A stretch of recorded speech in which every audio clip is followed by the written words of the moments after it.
So if I want to be a transformational leader and I want my athletes to be great teammates, I have to model what that is like every single day. Now, not just with my team, how I, if we're on the road, how do I interact with the refs? How do I interact with the scorekeepers? How do I interact with the opposing parents? How do I interact with the, the fast food workers at the front? How do I do that? We are models, right? Coaches, we are incredible influences. Our athletes are watching us. They watch how we interact with everyone, right? So how you interact, how you model, how you live your life is what your athletes, may or may not. I don't think my athletes look up to me.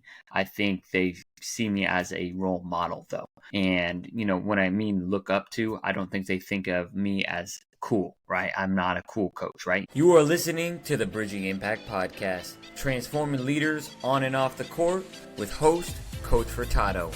Without further ado, let's dive in. Hello, everyone, and welcome back to another episode of the Bridging Impact Podcast. And today, our guest of the day is a solo episode. And so you'll get solo episodes from here on out in July due to me traveling. I'm going to Portugal next week. And actually, I'm going to Portugal tomorrow.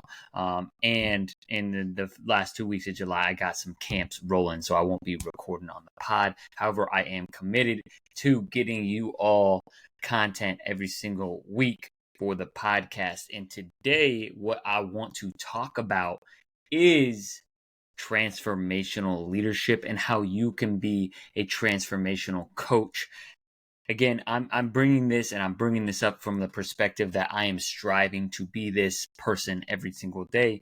Am I always perfect? No. I'm going to give 3 tangible tips you can take with you that will hopefully help you serve as kind of a mindset shift when it comes to your coaching and your coaching style and philosophy.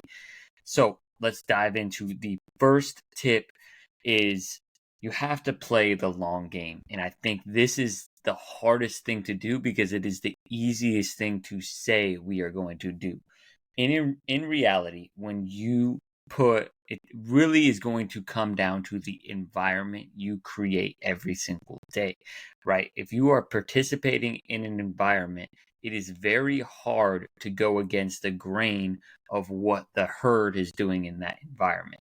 So if I'm going to talk about the herd of AAU, right, or of travel sports, a lot of the herd is following how many championships can we win every single week, right? What is the best team, my team, or who are the best players that I can go recruit, right?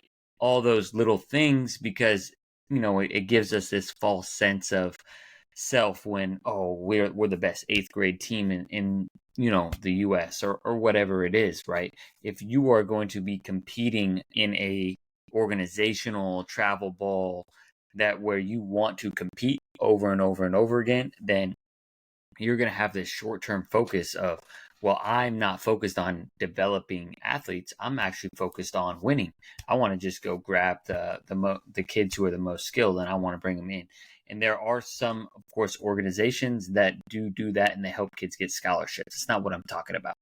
You have to have the long focus when you're working with an athlete and when you're building a team, especially. Development takes time. If I look at the athletes that have made the most amount of progress since I first started working with them, are the ones who have been with me for at least a year, if not 9 months. It takes a long time to get real tangible results. And I'm going to kind of break down a little bit behind why I feel like we've been so successful at getting people results. We're seeing people make the leap from their freshman team to their varsity team, and from getting cut to getting play time, and the stories speak for themselves because we are focused on the long term. We are focused on their impact and their development over a long period of time. Number 2 is you have to focus on the human first, athlete second. And I think this is a really challenging thing to do, right? And it's a philosophy, it's a mindset. Because when you come to practice, right, You only have 90 minutes for a lot of coaches. A lot of coaches, it's only 2 times a week, right? And so it can be incredibly challenging to find and connect with athletes in that amount of time. So it's like, well, Coach Furtado, I don't understand. I don't really have the time to do that. I don't have the time to get to know every single kid in a 90-minute practice window. And you're probably right. You probably don't have time. And so if you want to be a transformational coach, which is what I genuinely believe all coaches should get into, youth sports coaching, right? I'm not talking about pro performance coaching. That's a little bit different. I'm talking youth coaching, which includes high school basketball. High school basketball is youth basketball. You should be in it for a human's long-term development. And that means you have to put the human first. You have to understand what makes them tick, right? You have to ask them questions. You have to know family dynamics. You have to recognize how they want to be coached, right? Do they need a kick in the butt, right? Do they need a softer touch, right? That's going to be up to you and you kind of figuring it out and getting to know them. And there's no cookie cutter answer for every single athlete. You have to put in the work. You have to get to know them, right? Easiest ways to get to know your athletes before practice, right? Arrive 15 minutes early. Try to talk to as many as you can. Joke, laugh, have fun with them, right? Try and stay 15 minutes after practice, right? And connect with players on what they can continue to get better at, right? And, just continue, right? It's just like little windows of opportunity. Try to take advantage of them. So if you're at a tournament, right? If you're a travel ball coach, right? An opportunity is, you may need a little bit of a break. So have your break and then maybe get there a little bit early and get the opportunity to connect with your athletes before, right? Doesn't mean, right, when you're connecting with an athlete, doesn't mean you have to have some deep, meaningful conversation. You guys can be talking about, the latest whatever, right? Latest movies that are coming out. It doesn't matter. Quality time is what matters. And so the last tip that I have is you have to model the way. Whatever characteristics you are teaching, right, to be a transformational leader, right? We build those relationships first with a long-term focus. And then lastly, we have to continue to model the way. So if I want to be a transformational leader and I want my athletes to be great teammates, I have to model what that is like every single day. Now, not just with my team, if we're on the road, how do I interact with the refs?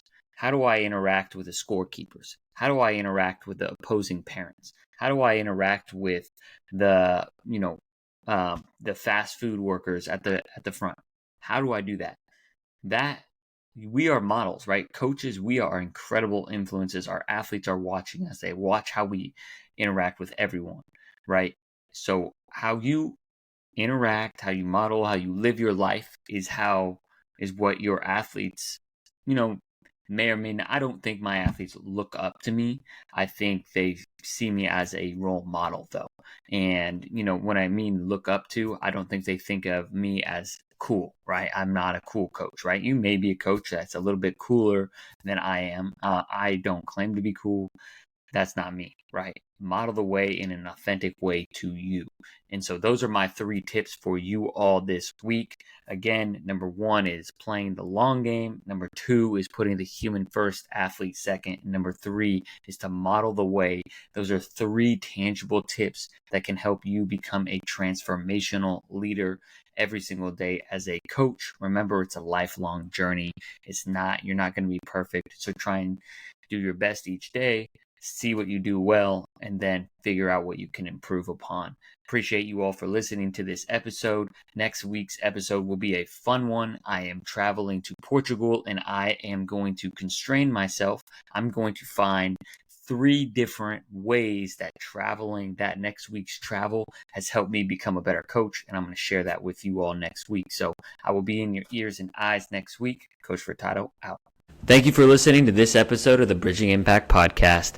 We'd love it if you would like, subscribe, leave a comment and a review on whatever platform you're on. It's the best way to help us grow. We appreciate you for doing that. We'll shout you out on social media. I'd also love if you connected with me on social media. Let me know your thoughts, and this is why I do it. I want to share knowledge and wisdom from experienced leaders to people like yourself and myself, so we can have this dialogue and move forward, make an impact on the world. So stay tuned, stay subscribed.